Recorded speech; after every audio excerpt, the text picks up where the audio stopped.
darkness, and long they shall wrestle. The one of darkness shall lead his people into sin, but the one of light shall bring about the final days, when the choosing of the first shall be complete, and a new light shall dawn upon the ice. Then the Father shall return. Then shall the power of old be shaken and revealed. But in this time of darkness even shall Father strike down his Son, and the Son his family as well." A knock sounded at the door.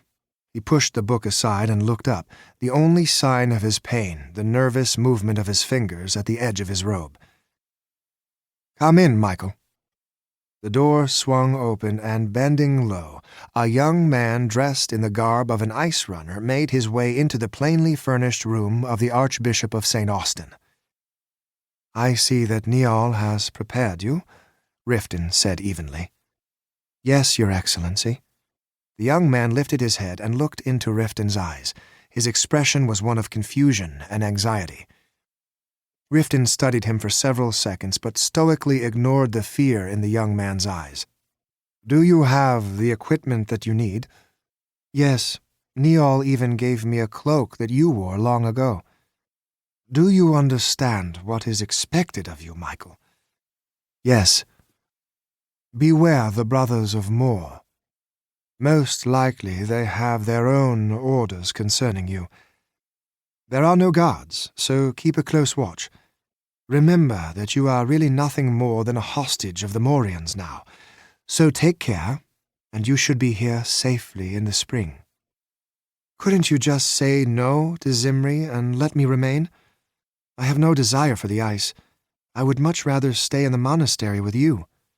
"Michael, you are Ormson. Take the responsibility of it."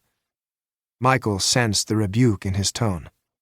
"It was a good maneuver on Zimri's part to ask for you personally in front of all the other archbishops. To refuse, Michael, would have shown favoritism and brought a loss of face to our family. Besides, you're on the Admiral's ship, and Halvin is a close friend. He'll help you when he can.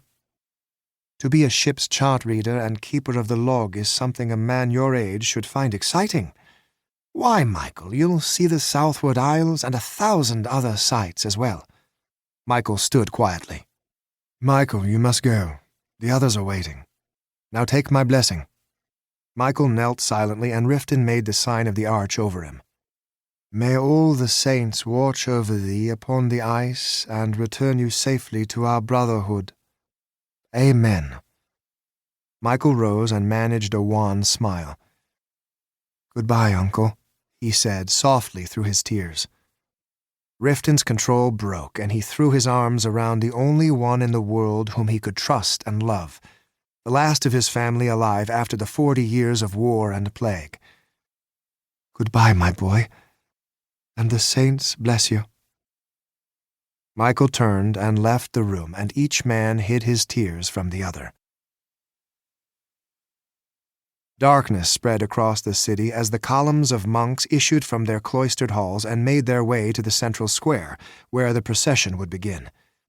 The alleyways were barely wide enough for 2 men to pass abreast, and they were thick with the fetid stench of thousands who lived in tiny one-room hovels during the winter's freezing night.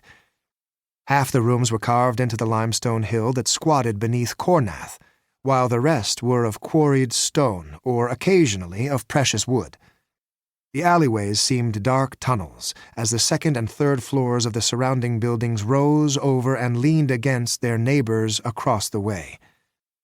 The monks waded through dirty snow, refuse, and offal tossed from the windows above. When spring thaw arrived in late May, only the poorest stayed in Cornath, for the streets became stagnant rivers of filth. Riften rode at the head of his 500 monks as they approached the great square, which faced out over the harbor. From other alleyways converged the different brotherhoods of the church. Riften halted his column to let them pass. Some grumbling arose from the rear, but this was quickly stilled as his shadowy figure turned to look down upon them. First came the good friars of Braith de Borth, the brothers of poverty, their long, rough robes scant protection in the night's cold. Each carried the traditional